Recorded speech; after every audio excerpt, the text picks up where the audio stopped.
Hello everyone! Welcome back to my channel. And for today's video guys, andito tayo sa mga property right now na mga offer ko na napakalapit sa Tagaytay. Ito na mismo siya guys. This is a pre-selling gated community. And ito pong road na to, ito po yung highway and 15 minutes going to Tagaytay Twin Lakes. So kung ako sa inyo guys, tapusin yung video na to until the end because magmomotor ako simula sa Twin Lakes up to this property. And kapag dinaretso nyo yan guys, around mga 8 minutes, 5 minutes meron ng mga bilihan, mga palengke, papunta ng mga bayan. Then I will also show you guys drone shot of this property or yung aerial. Nandito siya sa bag ko, so papaliparan din natin siya ng aerial shot na makikita nyo yung ating mountain view, which is sa Mount Talamitayan. So napakaganda po dito. Sariwa yung hangin. Right now is around 4 PM. So yan, accessible to via car or by motorcycle. Concrete road po lahat. So yan guys, Tagaytay Twin Lakes, and this one going to pwede mga Batangas, Pico de Oro, yan, Naik. Ito palengke, mga clinic, mga palengke, bilihan, yan, nandito lang. Mga 8 minutes, 5 minutes dyan, 10 minutes bayan na yun, Magallanes. May mga clinic, mga school, yan, mga kung ano mga kailangan nyo for your daily needs. But kung gusto mo pumunta ng Tagaytay is diretso lang po dyan. Dito naman tayo sa property. So yeah, this will be actually the entrance or the guardhouse. So paliparan natin siya ng drone shot that you will see here on 5, 4, 3, 2, 1. Here's the drone shot.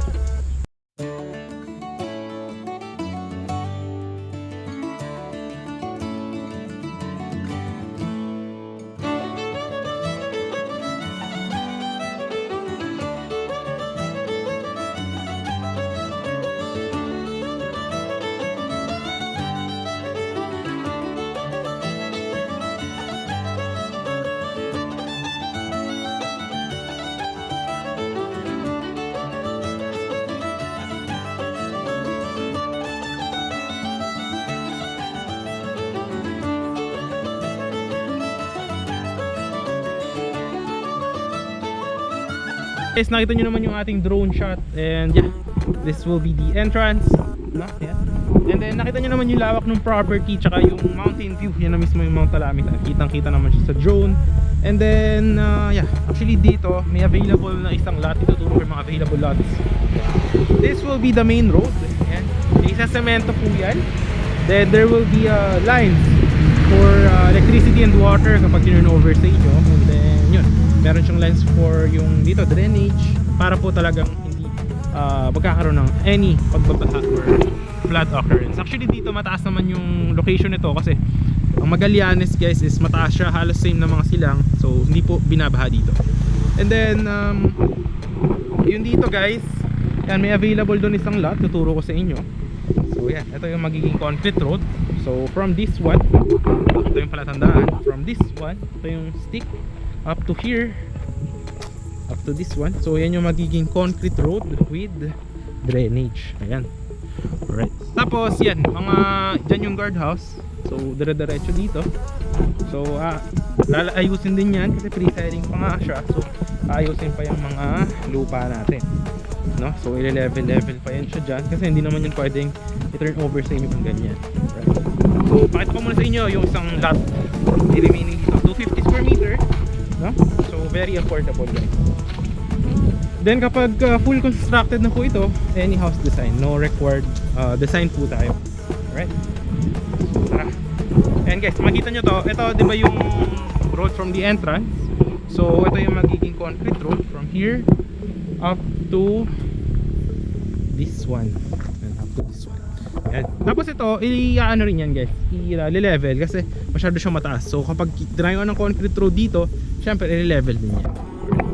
So yung isang lot is actually located siya around here guys. Ayan.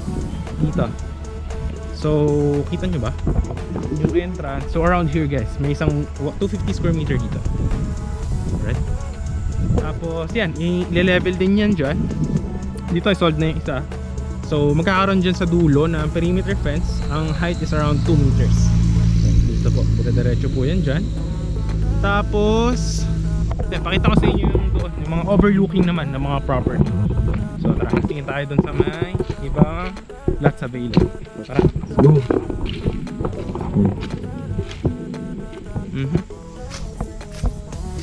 Kita nyo dito.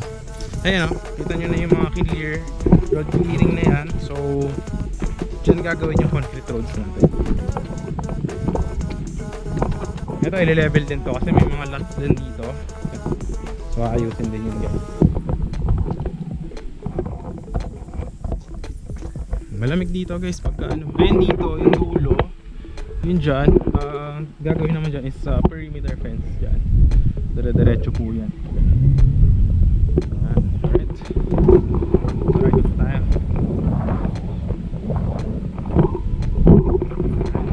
Alright guys. Yung meron din dito magkakaroon is parks and playground. Yan, para amenities siya itong ating property. Malamig yung simoy ng hangin dito guys. Ito yung magiging concrete road. Ayan. Here. So, medyo kalapad. Actually, nabili ng client ko yung dyan sa may dulo. Ito guys, nakita nyo ang taas niya, diba? So, ile-level pa ito. Ayusin pa yung dito naman. So, hindi siya pwede maging concrete road na gagawin dito if hindi yan naayusin. So, ayusin po yung mga lots dyan. Okay? Tsaka dito, yan. Actually, may mga available pa rito eh. Dito. Kabila na. Ay! Wala na pala rito. Sold out na pala rito guys. So, turo sa inyo yung mga available. Okay.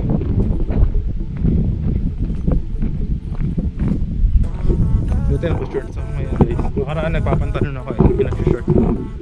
Ito, magiging concrete road din to guys. Okay. May available dyan ng mga lots. Dito. Tsaka dito, meron din ibang available. Kaso, konti na lang dito. Okay. So, yan. Yun yung entrance. Diretso dyan. Yan, up to here yung concrete road. Yan, i-level pa yan ha. So, yan. Ito yung clearing. Yan yung magiging cemented road. Tapos, meron din tayong mga overlooking ng mga lots. Alright, so tara. Kita nyo naman guys yung nature vibes. Yan, tingnan nyo naman. Ganyan yung magiging view if you will get a lot here. Yung mga dream investment or dream lot. Yung dito nabili na ng clients ko yung dito eh. Wala na, hindi na siya available. So alright, let's go. Oops, ingat-ingat lang. So yan siya guys. Dito may available din dito. Yan, ile-level din yan guys. So tatabunan din yan kapag kinonstruct na siya. Alright. Yun dito wala na. Yun dito sa dulo niyan guys, perimeter fence na yan. Alright, ayusin din yan. Tapos dito magturo din tayo ng iba pang available lots.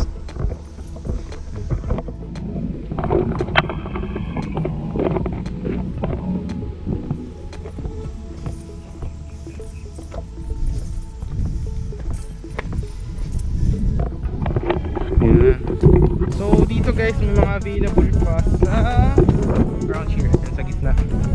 Available dyan. Tsaka dito yes, may mga available din dito. Ingat-ingat lang. Medyo madulas.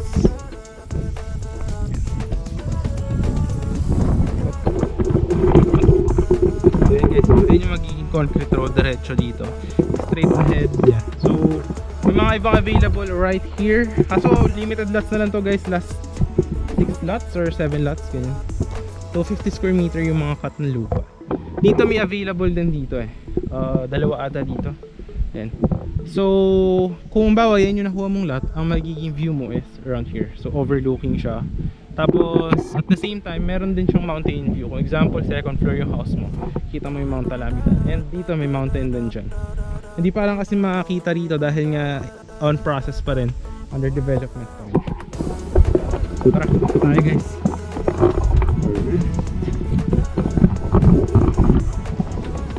Okay, yan. So gusto nyo akitin natin to para makita nyo taas itong property.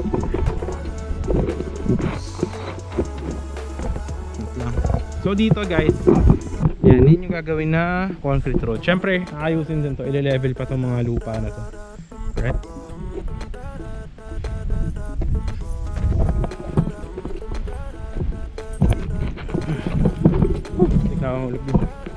Ayan. Dito may available din dito guys. Yan dito. Available din dyan. Tsaka dito may available dito isa. Ayan, dito. Available dito 3. Ay, may available dito 3. Tapos doon 2 yung tinuro ko kanina.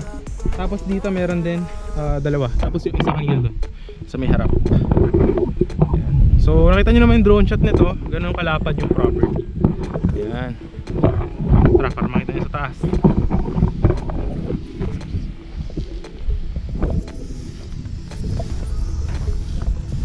Ayan. Hanggang dyan yung property natin. Ayan. Dyan. Ganda ito. Ayan. Yun doon nabili na yung mga salt na yan dyan.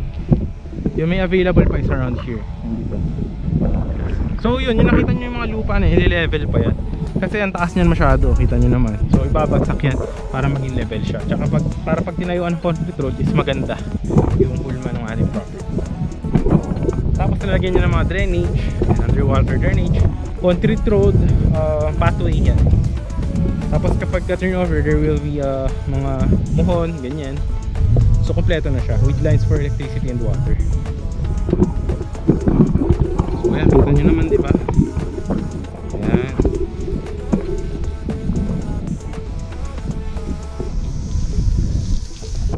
Hindi dito, wala na, sold na dito. Yun nandun, may mga available. Yung mga tinuro ko kanina. Ayan. So yun na actually yung total ng laki ng property natin. So actually, I think that will be it, no? I think that will be it. Ikutin na lang natin yung iba pa dito. Ganda ng property. Ayun yung mountain view. Yan. So maraming mga Mount Calamitan dyan. Kita nyo naman. Maganda yung vibes dito. Kita nyo naman yung nature vibes. Yan. Ewan ko kita sa camera, pero yun. Yan yung magiging nature vibes. Para siyang good. Actually perfect siya for parang retirement investment na property. Yan bang parang weekend getaway lot. And maganda dito kasi papakita ko sa may huli ng video is yung accessibility niya na ginagawa from the East West Road na hindi ka nadadaan ng Tagaytay if you want to go to this property. So I will be showing it on the end, no? So yun lang guys, kung nagustuhan nyo ating video, huwag nyo naman kalimutan hit thumbs up. Syempre share nyo rin to other people na naghahanap. 6 lots or 7 lots na lang po ito to 50 square meters, so to valid ID's requirement. Tapos yun, pre-selling discount po siya. Any house design upon full construction. So yun lang guys, maraming salamat sa panonood. Hope you are having a great day. Ingat po kayo lagi. And yun, message me lang on may mga inquiry kayo sa Viber or WhatsApp ko. Nandiyan naman yung number. Tapos yun, ito na po yung video ng pakita ko siguro muna yung simula sa Twin Lakes going here. Then after that I will be showing naman yung from the bayan, yung bayan ng Magallanes, ng mga may bilihan doon up to this one. So around ano lang yan, mga 5 to 10 minutes. 8 minutes nga lang mga ganyan. So yun lang. Ayun na po, ilalagay ko na po dito yung video. Bye bye. Diretsuhin lang po natin yan dyan, and then pakanan doon sa Magallanes po.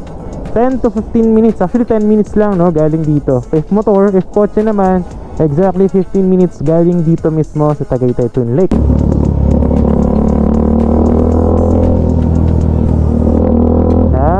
So yan nakita nyo yung kalye na yan. Doon yung didiretsuhin papunta sa property. Alright.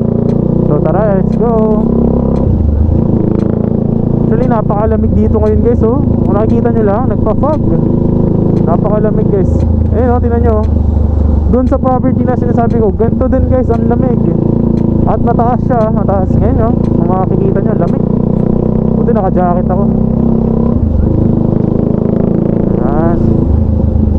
So ayan guys, dito ayan kakanan tayo dito, tapos dire-diretso lang yun guys.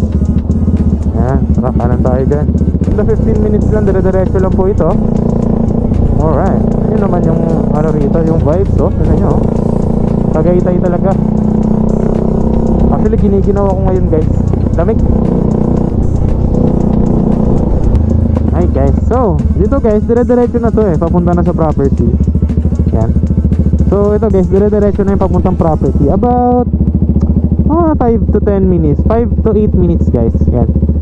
So ito guys, yung dire-diretso na yan, mga ano yan, papunta na yun sa property sa natin na along the highway. Tapos mga 5 to 8 minutes lang.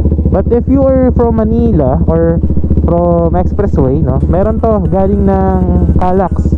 Itong butas na to, imbis na dadaan ka ng mga Tagaytay, pwedeng dito ka na dumiretso. Ayan din, ayos yan guys, diretso yan papunta dun sa Calax, no. Ayan, so yan, pag natapos na yung construction yan, dire-diretso ka na sa property mo, sa farm mo.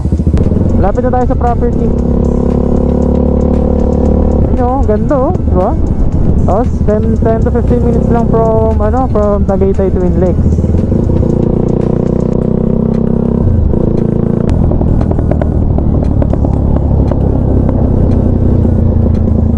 Alright.